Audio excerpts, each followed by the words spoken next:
저는 한서진입니다. 48살 전통시장에서 반찬 가게를 운영하고 있죠.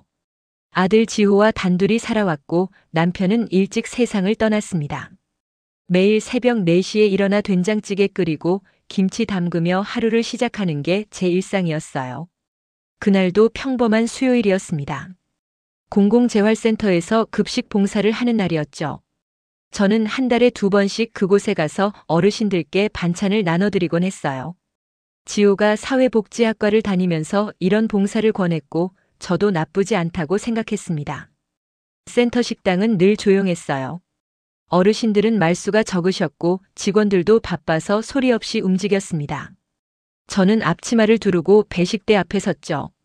된장찌개 국자를 들고 한 분 한 분께 퍼드리는데 한 어르신이 제 앞에 멈춰 서셨어요.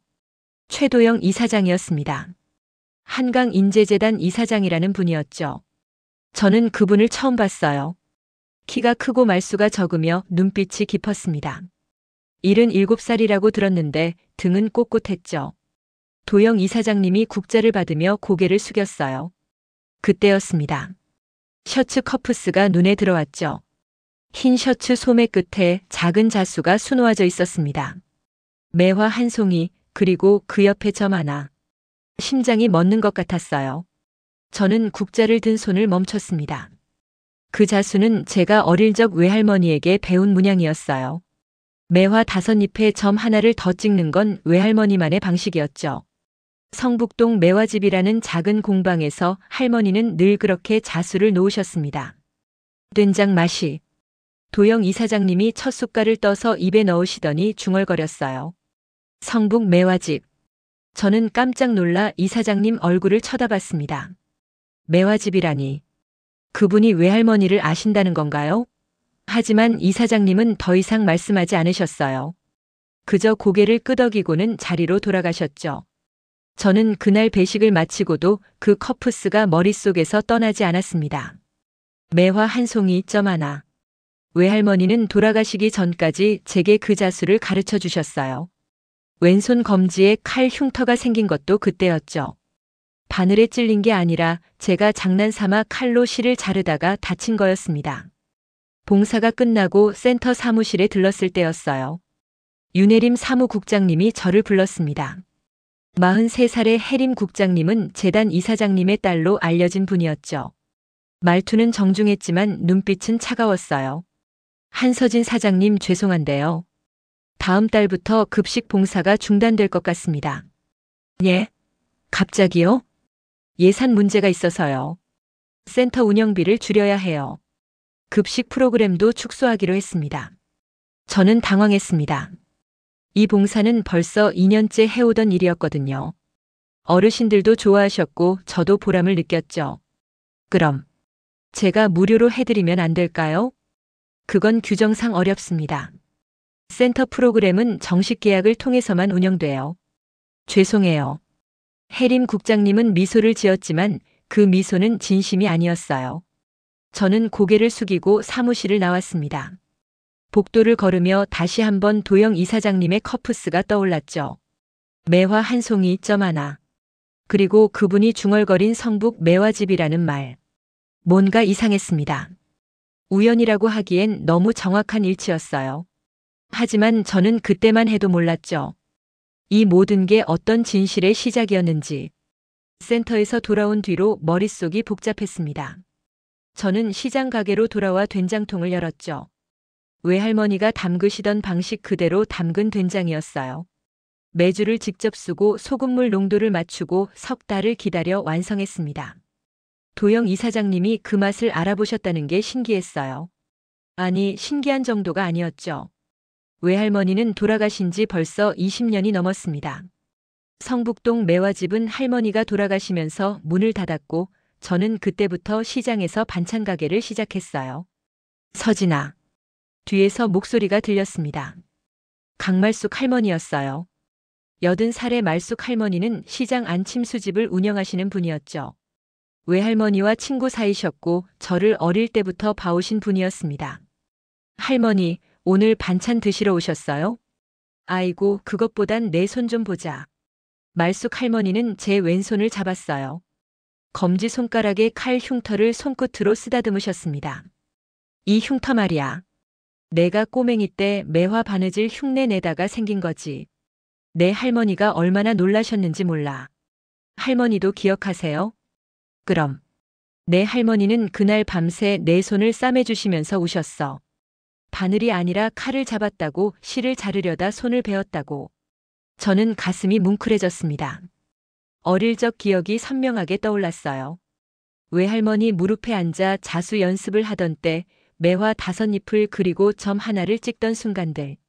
할머니 그 자수 문양이요. 매화에 점 하나 찍는 거 말이에요. 혹시 다른 분한테도 수놓아 주신 적 있어요? 왜 갑자기 그걸 물어? 오늘 센터에서 그 문양을 봤거든요. 한 어르신 셔츠에 수놓아져 있더라고요. 말숙 할머니는 눈을 가늘게 뜨셨습니다. 뭔가 생각하시는 표정이었죠. 그게 내 할머니가 옛날에 수의 자수도 하셨거든. 장례복에 수를 놓는 일. 그때 단골 손님들이 많았어. 특히 부자 집안에서 미리 주문하곤 했지. 수이요? 그래.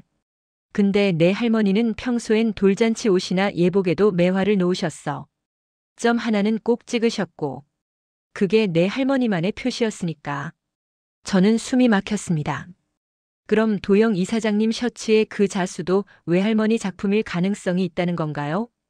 그날 밤이었습니다. 가게 문을 닫고 정리하는데 누군가 문을 두드렸어요. 밤 9시가 넘은 시각이었죠. 저는 조심스럽게 문을 열었습니다. 저기, 한서진 사장님 맞으시죠? 중년 남자였어요. 50대 중반쯤 되어 보였고 눈빛이 불안해 보였습니다.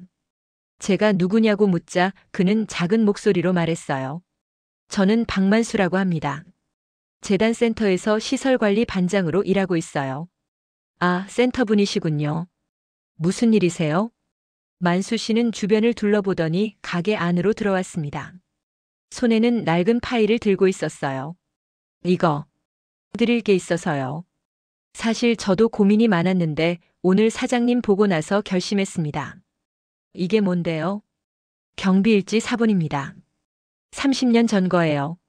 저는 파일을 받아들었습니다. 누렇게 바랜 종이들이었죠. 날짜는 1995년 6월이었어요. 30년 전이요? 이게 왜 중요한 건데요? 그해 여름에 재단 건물에서 화재가 있었어요. 큰 불은 아니었지만 그날 이후로 재단 분위기가 완전히 바뀌었습니다. 저는 그때 막 입사한 경비였어요. 만수 씨는 떨리는 손으로 일지 한 페이지를 펼쳤습니다. 이 날짜 보세요. 6월 15일. 화재 당일이에요. 전기점검 서명이 있죠? 근데 이건 가짜예요. 가짜라뇨? 이 서명은 당시 사무국장이던 분 이름인데 그날 그분은 출장 중이었어요. 저는 경비실에서 봤거든요. 근데 점검 기록엔 그분 이름이 있어요. 저는 서명을 자세히 봤습니다. 윤철호라는 이름이었어요. 이 윤철호라는 분이 지금 사무국장 윤혜림의 친아버지입니다. 온몸에 소름이 돋았습니다. 화재 당일 전기점검 기록이 위조되었고 그게 지금 사무국장 친정아버지 이름이라니. 왜 이걸 저한테 주시는 거예요? 만수 씨는 한숨을 쉬었어요. 사장님이 착한 분인 거 알거든요. 센터에서 어르신들한테 잘해주시잖아요. 그리고 오늘 해림 국장이 사장님 봉사 끊으려는 거 보고 화가 났어요. 그분은 재단을 사유화하고 있어요. 이 사장님도 모르시는 일들이 많습니다. 저는 파일을 가슴에 안았습니다. 무겁고 뜨거웠어요. 이거 원본도 갖고 계세요? 네. 안전한 곳에 보관하고 있어요. 하지만 사본만으로도 충분할 겁니다. 진위 감정 받으면 되니까요. 만수 씨는 그렇게 말하고 떠났습니다. 저는 한참을 파일을 들여다봤어요. 30년 전의 화재, 위조된 서명, 그리고 지금 사무국장과의 연결고리. 뭔가 큰 비밀이 그날부터 시작된 것 같았습니다. 집에 돌아와 아들 지호에게 말했어요. 지호야, 너 센터에서 실습할 때 녹음 같은 거 하니? 아, 보이스 메모요? 네, 항상 켜놔요. 나중에 케이스 스터디할 때 참고하려고요. 왜요? 혹시 특별한 대화 같은 거 녹음된 적 없어? 지호는 잠시 생각하더니 고개를 끄덕였습니다. 있긴 한데요. 왜 그러세요? 저는 아들에게 오늘 있었던 일들을 천천히 말해줬습니다. 커프스의 매화자수, 도영 이사장님의 중얼거림, 그리고 박만수 씨가 건넨 경비 일지까지. 지호는 제 손을 꼭 잡았어요. 엄마, 이거 심각한 일 같은데요. 우리 조심해야 할 것 같아요. 알아. 근데 지호야, 혹시 이게 진짜 뭔가 잘못된 일이라면 우린 가만히 있으면 안 되지 않을까? 아들은 저를 빤히 보더니 고개를 끄덕였습니다. 그날 밤 저희는 늦게까지 경비 일지를 들여다봤어요. 작은 불씨 하나가 저희 안에서 타오르기 시작했습니다. 경비 일지를 받은 뒤로 며칠이 지났습니다. 저는 평소처럼 가게를 운영했지만 머릿속은 온통 그 일로 가득했어요. 도영 이사장님의 커프스, 외할머니의 자수, 그리고 30년 전 화재. 이 모든 게 어떻게 연결되는 걸까요? 지호는 센터 실습을 계속 나갔습니다. 아들은 늘 보이스 메모를 켜두는 습관이 있었어요. 수업 때 배운 대로 현장 기록을 남기는 거였죠. 저는 지호에게 혹시 이상한 대화가 녹음되면 꼭 알려달라고 부탁했습니다. 그러던 어느 날 오후였어요. 저는 재단 건물에 급식 관련 서류를 제출하러 갔습니다. 센터 프로그램은 중단되었지만 정산 서류는 내야 했거든요. 로비에 들어서는데 익숙한 목소리가 들렸습니다. 윤혜림 국장이었어요. 로비 구석 응접 공간에서 누군가와 얘기하고 있었죠. 저는 본능적으로 기둥 뒤로 몸을 숨겼습니다. 왜 그랬는지 모르겠어요. 그냥 뭔가 들키면 안 될 것 같은 느낌이 들었어요. 도장은 옛날 걸로 써야 합니다. 획 하나만 빼면 감정을 못해요.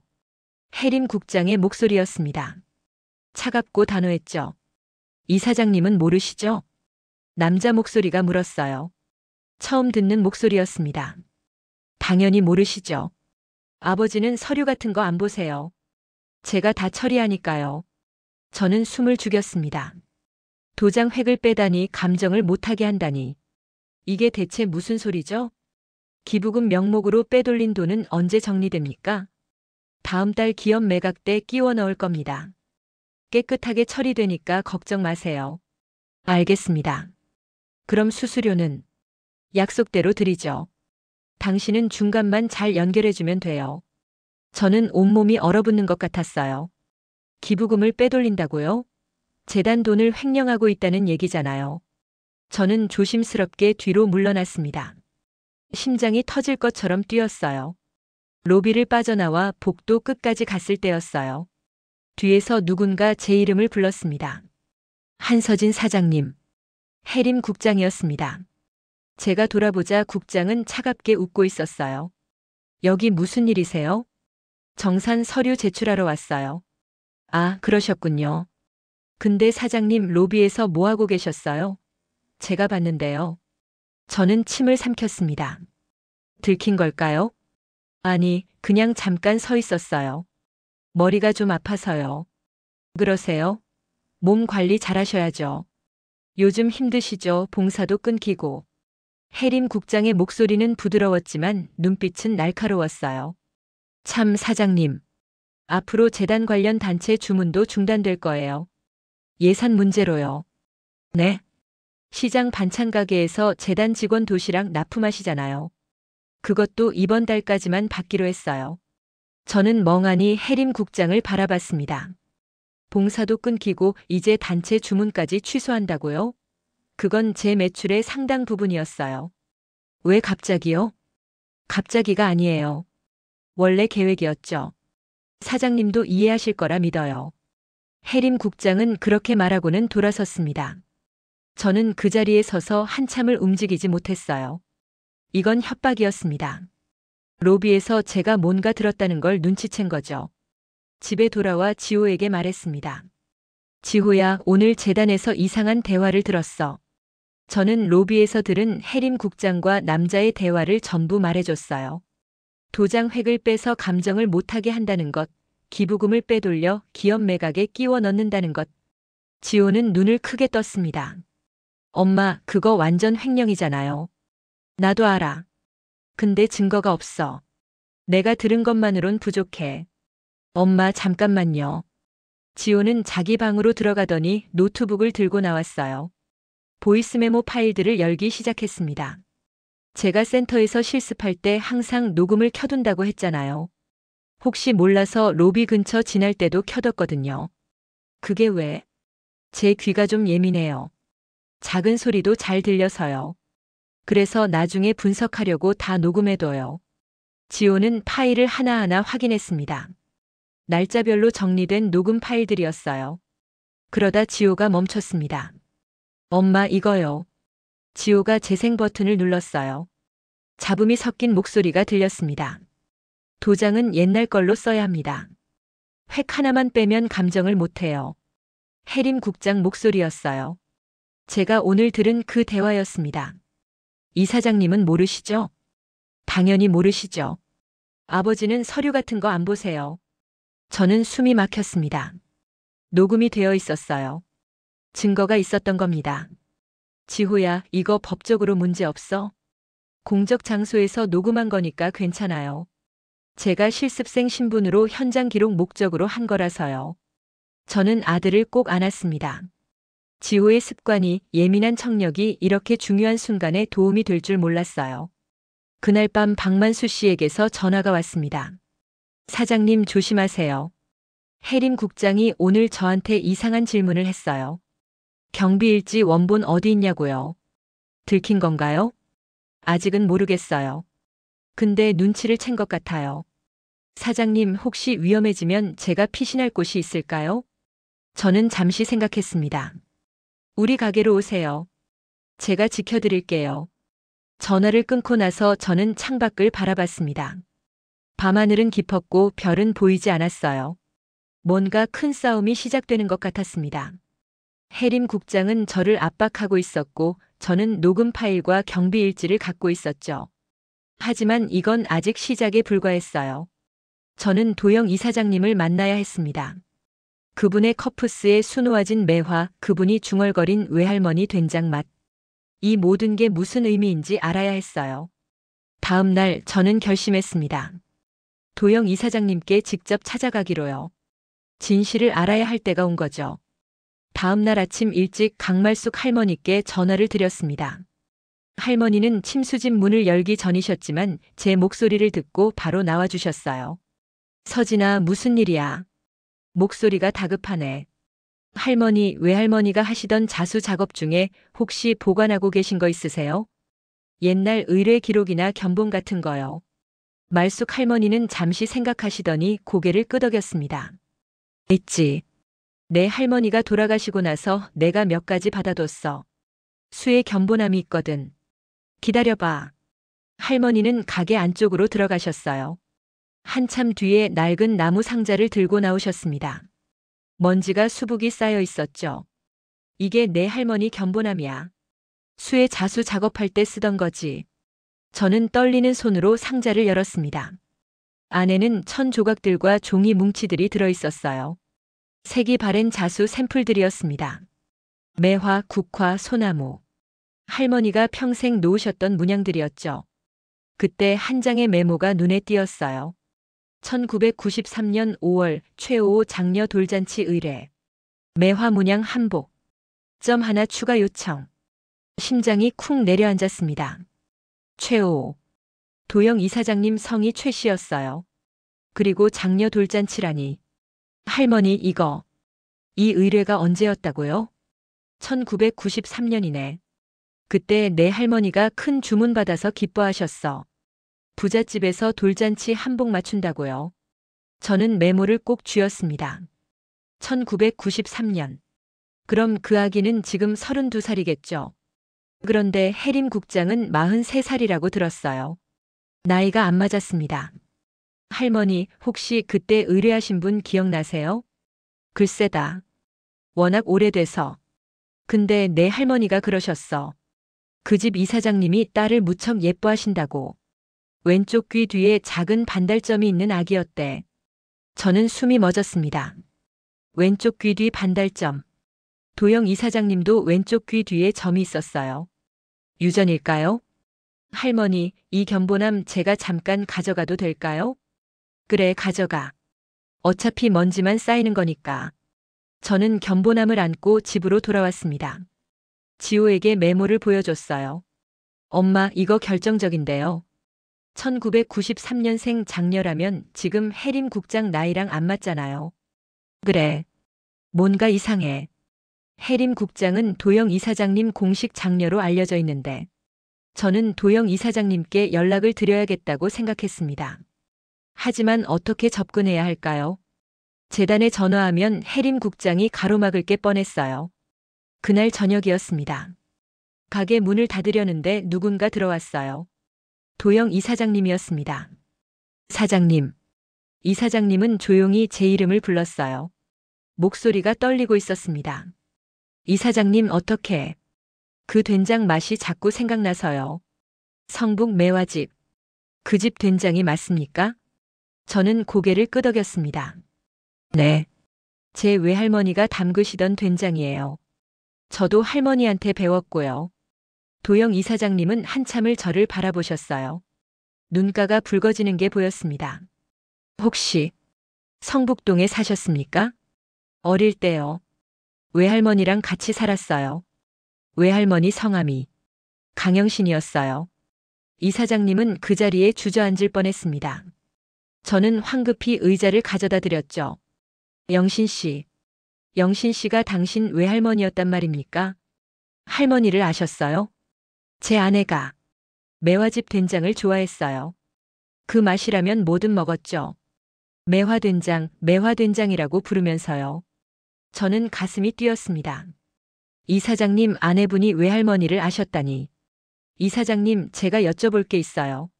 저는 조심스럽게 견본함을 꺼냈습니다. 1993년 의뢰 메모를 보여드렸어요. 이거 혹시 이사장님이 의뢰하신 거 맞으세요? 도영 이사장님은 메모를 받아들고 한참을 들여다보셨습니다. 손이 떨리고 있었어요. 장녀 돌잔치. 1993년 5월. 맞습니다. 제가 의뢰했어요. 그럼 그 아기가 제 딸이었어요. 첫째 딸. 하지만 그 아이는 돌이 지나고 얼마 안 돼서 잃어버렸습니다. 저는 숨을 참았습니다. 잃어버렸다고요? 당시 화재가 있었어요. 재단 건물에서요. 혼란스러운 와중에 아이가 사라졌습니다. 경찰에 신고했지만 찾지 못했어요. 제 아내는 그 충격으로 얼마 못 가 세상을 떠났습니다. 도영 이사장님은 눈물을 흘리셨어요. 저는 가만히 이사장님 손을 잡았습니다. 이사장님 커프스에 있던 매화자수요. 그거 제 외할머니 작품 맞죠? 네.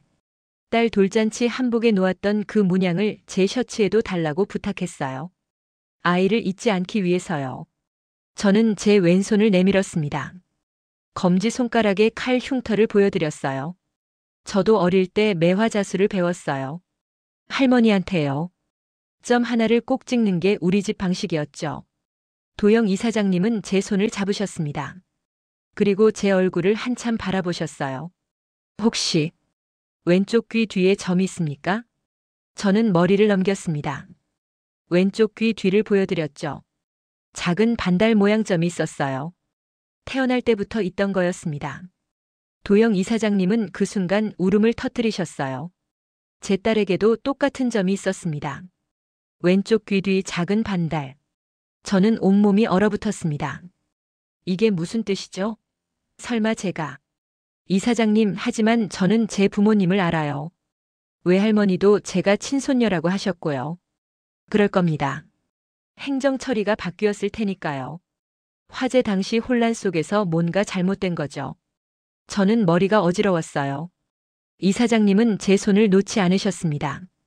확실한 건 더 알아봐야 합니다. 하지만 이 된장 맛, 이 매화 문양, 귀 뒤의 점. 이 모든 게 우연일 수 없어요. 저는 가게 안쪽에서 된장을 떠왔습니다. 작은 그릇에 담아 이사장님께 드렸어요. 이 맛 기억하시죠? 도영 이사장님은 된장을 한 숟갈 떴습니다. 입에 넣고 눈을 감으셨어요. 아내가 부르던 매화된장. 이 맛이 맞습니다. 그날 밤 저희는 오래 앉아 있었어요. 이사장님은 30년 전 일들을 천천히 말씀하셨습니다. 화재 당일 사라진 딸 그리고 그 뒤로 나타난 혜림이라는 아이. 혜림이를 딸로 받아들인 건 제 아내가 세상을 떠난 뒤였어요. 당시 사무국장이던 윤철호 씨가 조카를 입양시키고 싶다고 했죠. 저는 혼자가 되어 정신이 없었고 그렇게 혜림이가 제 딸이 됐습니다. 그럼 혜림 국장은 진짜 제 딸이 아닙니다. 입양 사실을 숨긴 채 공식 장녀로 행세하고 있는 거죠. 저는 지호가 녹음한 파일을 떠올렸습니다. 혜림 국장의 횡령, 위조된 도장, 그리고 30년 전 화재. 이사장님, 제가 드릴 말씀이 있어요. 증거도 있고요. 저는 경비 일지와 녹음 파일에 대해 설명했습니다. 도영 이사장님은 점점 굳은 표정이 되셨어요. 증거가 더 필요합니다. 내부 감사를 시작해야겠어요. 혜림 국장이 눈치챌 텐데요. 그래도 해야 합니다. 이건 제 재단이고 진실을 밝혀야 할 의무가 있어요. 도영 이사장님은 일어나시며 제 어깨를 잡으셨습니다. 사장님, 아니 서진 씨. 조심하세요. 혜림이는 위험한 사람입니다. 저는 고개를 끄덕였어요. 이제 돌아갈 수 없는 강을 건넌 것 같았습니다. 도영 이사장님이 내부 감사를 지시한 다음 날부터 분위기가 달라졌습니다. 재단 직원들 사이에서 소문이 돌기 시작했어요. 회계 장부를 다시 검토한다는 얘기, 외부 감사관이 온다는 소식. 혜림 국장도 눈치를 챈 게 분명했습니다. 그날 저녁 박만수 씨에게서 다급한 전화가 왔어요. 사장님, 큰일 났어요. 혜림 국장이 저를 사무실로 불렀어요. 뭐라고 하던가요? 경비일지 원본을 내놓으라고 했어요. 안 그러면 횡령 혐의로 신고하겠대요. 저는 가슴이 철렁했습니다. 혜림 국장이 본격적으로 움직이기 시작한 거였어요. 만수 씨, 지금 어디세요? 재단 건물 뒤편이에요. 도망쳐 나왔어요. 우리 가게로 오세요. 제가 지켜드릴게요. 1시간쯤 지나서 만수 씨가 가게로 들어왔습니다. 얼굴이 창백했고 손에는 검은 가방을 들고 있었어요.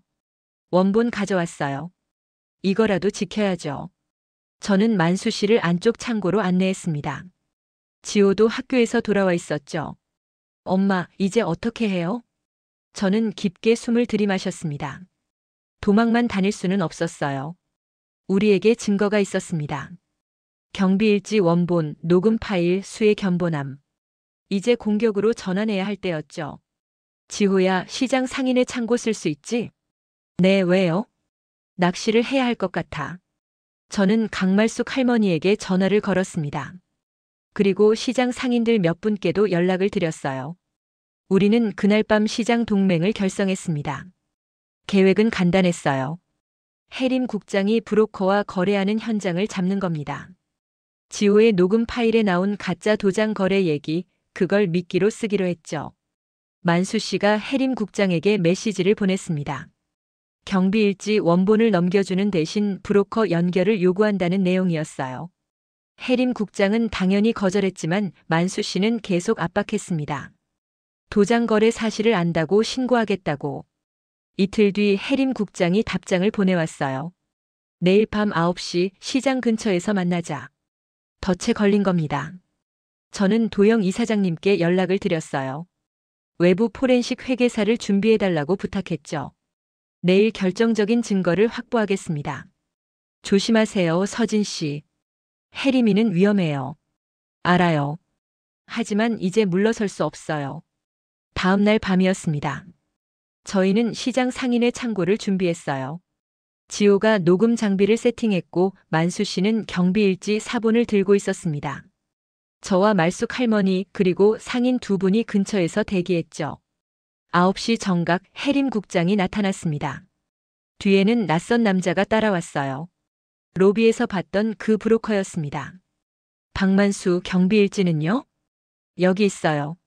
근데 제 조건부터 들어주셔야죠. 혜림 국장은 차갑게 웃었어요. 조건이라니. 당신이 무슨 자격으로 조건을 달아요? 저도 살아야죠.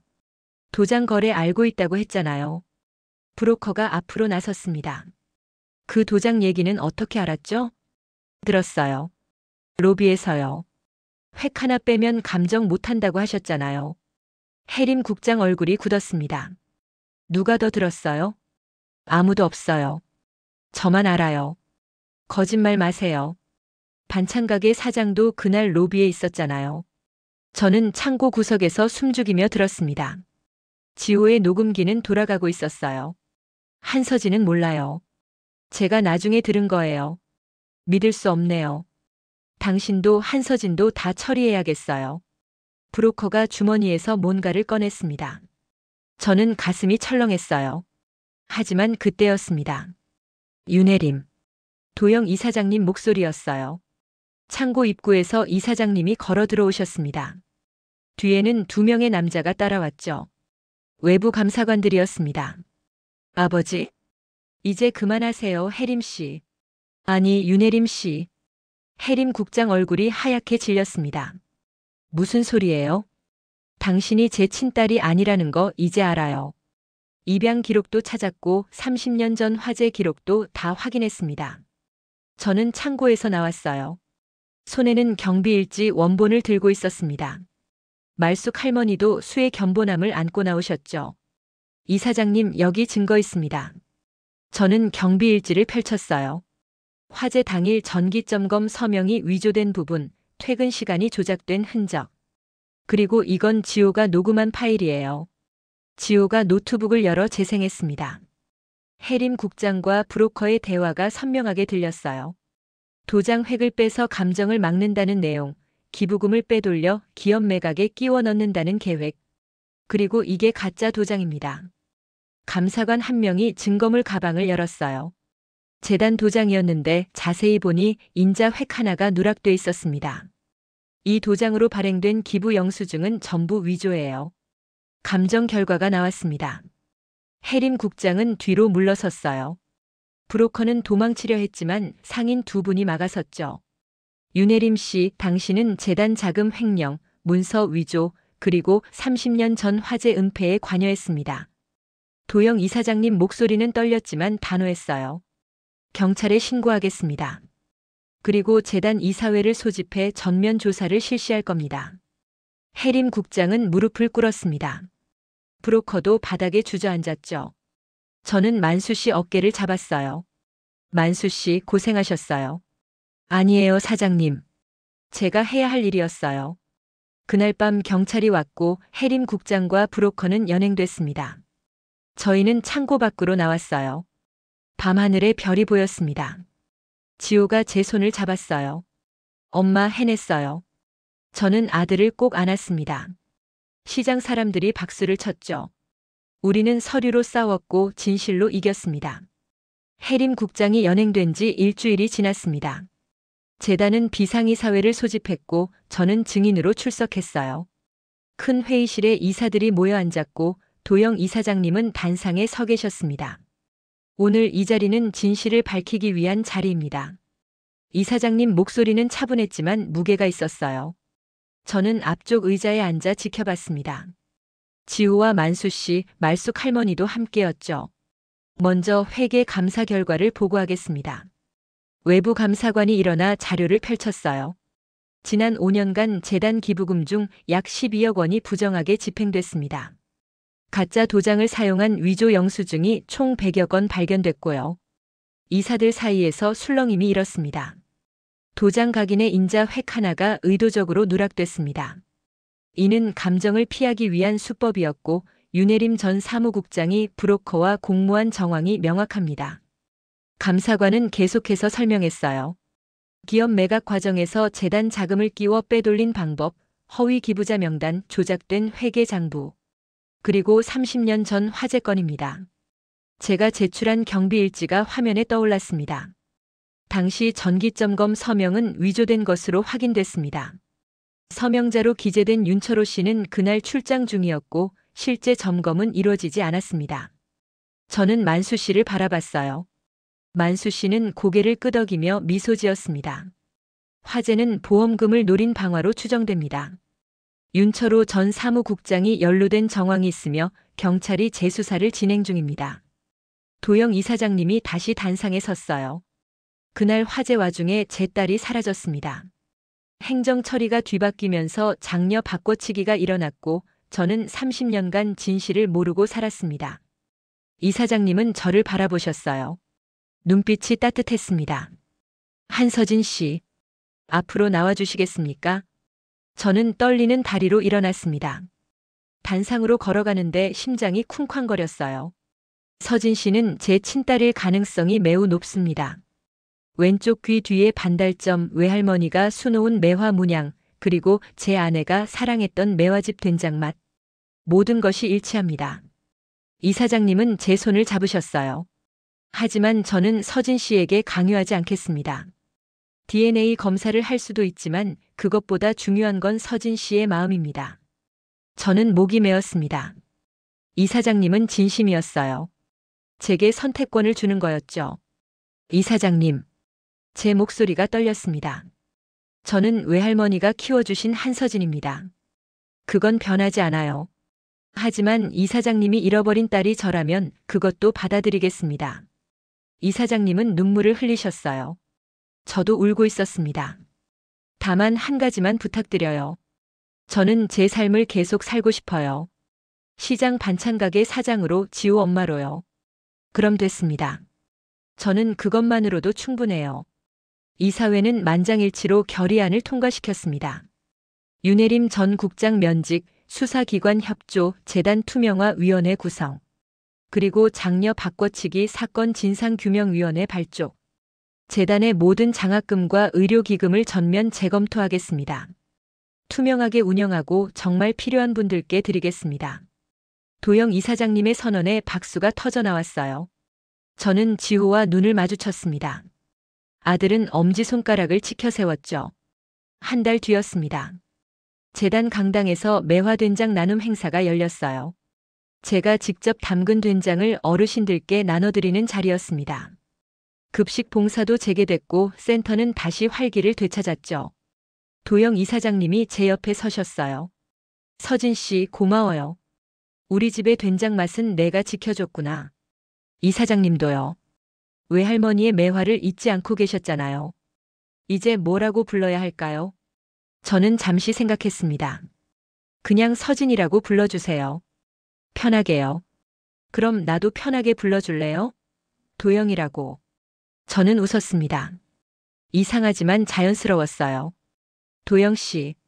저는 경계는 지키되 손은 잡겠습니다. 제 삶은 지키면서 이사장님 곁에도 있을게요. 도영 이사장님은 고개를 끄덕이셨어요. 그것으로 충분했습니다. 행사장 한쪽에서 지호가 센터 어르신들과 얘기하고 있었어요.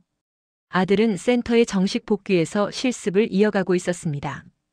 청취 기록을 바탕으로 학대 신고 매뉴얼을 만들고 있다고 했죠. 엄마 이거 봐요.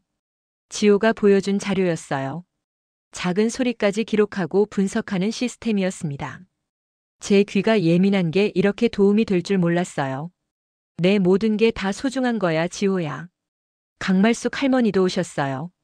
할머니는 센터에서 자수 수업을 시작하셨습니다. 서진아, 오늘부터 매화 문양 가르칠 거야. 점 하나 찍는 법도 알려주고. 할머니 고마워요. 뭐가 고마워?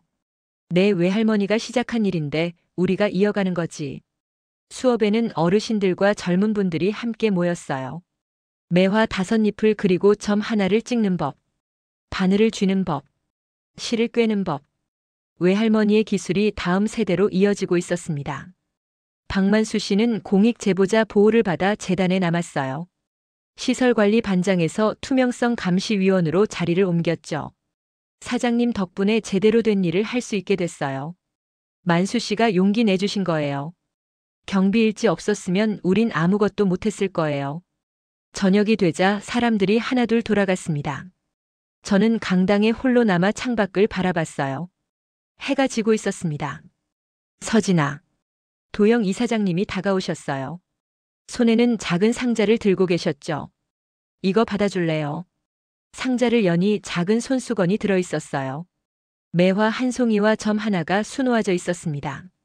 이건 내 돌잔치 때 만든 한복 조각이야. 내가 보관하고 있었어. 저는 손수건을 꺼내 손바닥에 올려놓았습니다. 외할머니의 손길이 느껴졌어요.